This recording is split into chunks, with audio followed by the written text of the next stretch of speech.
Passamos a apresentar Autores e Livros, uma produção da Rádio Senado. Apresentação, Margarida Patriota. Olá, amigos ouvintes. Nosso entrevistado de hoje é Alci Gomes da Fonseca, um carioca na raiz, feito candango por enxerto no cepo brasiliense na década de 60, e autor por conta própria de A Tomada de Brasília, livreto com que celebra o cinquentenário da capital. Alci Gomes da Fonseca iniciou sua carreira como taquígrafo na Câmara dos Deputados do Rio de Janeiro, depois mudou-se para Brasília em 1960 e já em 1965 assumira a direção da taquigrafia em Brasília. Aos 86 anos hoje, aposentado sem empobrecimento mental ou físico, como ele diz, comparece à Rádio Senado para nos falar da obra com que resolveu homenagear o meio século da cidade criada por Juscelino Kubitschek. Vamos então a Alci Gomes da Fonseca. Alci, por que o título A Tomada de Brasília? Eu resolvi colocar esse título porque para dar mais ênfase ao que ocorreu com nós. Poderia ser a nossa chegada, etc. Mas como foi um movimento quase obrigatório e meio militar, nós tivemos que encerrar nossa atividade no Rio de Janeiro e embarcar para cá, e pela quantidade foi realmente uma tomada da cidade. O grupo veio todo junto, digamos assim, houve uma leva, né? Bando que chegou mais ou menos ao mesmo tempo. Não assim. Primeiramente a Câmara funcionaria primeiro convocados, mas houve um sistema de mudança que se fazia aos poucos. Os grupos eram mandados para cá depois de ter marcado o seu apartamento aqui, e a mudança lá. Não se podia fazer a mudança de todo mundo ao mesmo tempo, né? As empresas é que comandavam a vinda. Havia possibilidade de não vir, de recusar? Como ficava a carreira? Havia, e a carreira teria sido prejudicada. E houve muitas pessoas que não vieram, não puderam vir por razões muito justas, às vezes, questões de família, separação de casais, etc. Havia alternativa de se adaptar à Câmara Municipal que se criaria no Rio de Janeiro, depois da Câmara transferida para cá. E foram realmente aproveitados na Câmara de Deputados estadual. E como surgiu essa ideia de escrever, então, o livrinho, né? Um escrito artesanalmente, não é verdade? Porque Alci fez tudo, né? Quase que... Pois é. Surgiu disso. Em primeiro lugar, eu gostava de escrever. De uma certa maneira, eu já escrevia, já apresentava artigos em revistas nossas apropriadas. Mas pelo que nós vivemos aqui, que foi uma verdadeira aventura, nós transferimos de uma cidade maravilhosa para o Cerrado. E isso representou uma aventura e eu não podia deixar de contar isso. E contei sempre. Agora, o livro apresenta belas fotos, né? Uma diagramação cuidada. Quem fez tudo isso? As fotos, as fotografias eram de sua propriedade mesmo? Não são fotografias, são todas aproveitadas de arquivos. Eu trabalhei junto para fazer isso. Eu tinha primeiro uma crônica.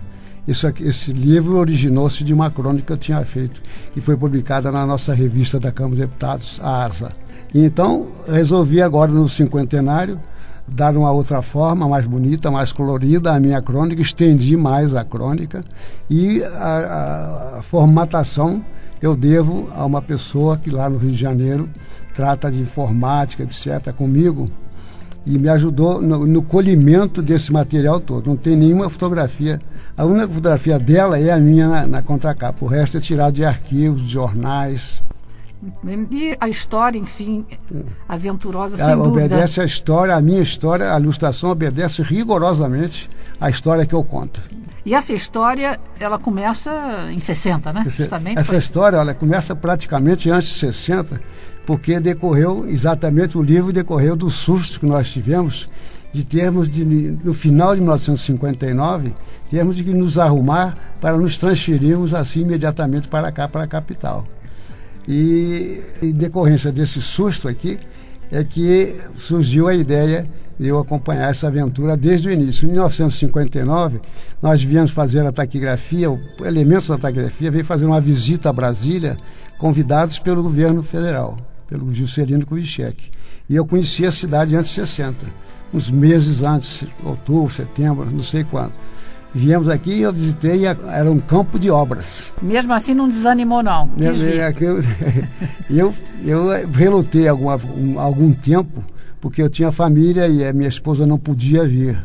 Mas os outros logo se engajaram na ideia de vir, ajudaram a criar uma nova cidade.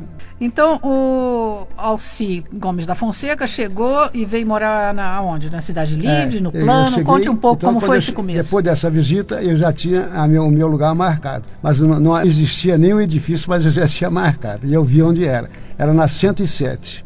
Quando eu cheguei, depois dessa visita, no princípio de 60, ainda não estava pronto, mas eu me instalei.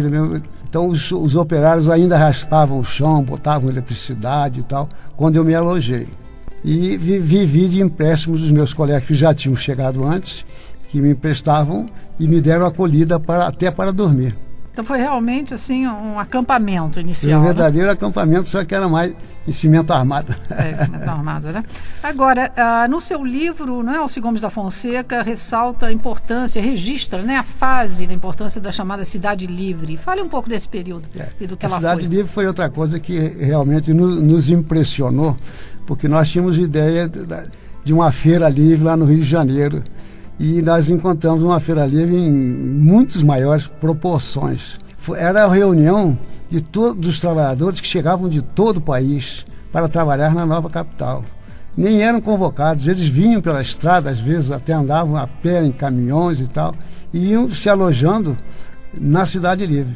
Que o Israel Pinheiro preparou aquela Cidade Livre, aquela área, para depois se tornar numa cidade. E daí é que cresceu, mas então a coisa era feita daquela forma mesmo. O casario ao lado, uma vala no meio e tal, não era um arremedo de rua. E foram se instalando ali os operários que construíram o Brasil. O candango legítimo nasceu ali. E a estrutura básica, comércio, água potável, luz, telefone, tudo isso já estava aqui quando no plano piloto era bom. Lá na Cidade Livre, não. Lá tudo era difícil, eram fossas e tal. Mas na Cidade Livre nós encontramos, eu disse que estavam instalando a eletricidade no meu apartamento quando eu cheguei. E logo depois a luz funcionou. Tudo funcionava. Mas já havia, por exemplo, comércio na 107? Absolutamente nenhum. O comércio era feito na Cidade Livre e a Câmara nos dava um ônibus para um determinados dias da semana ir lá fazer compra. E as famílias iam lá, na maior alegria, dentro dos ônibus, fazer as compras para o sustento da semana, né? Estamos conversando com o pioneiro em Brasília, Alci Gomes da Fonseca. Voltamos já.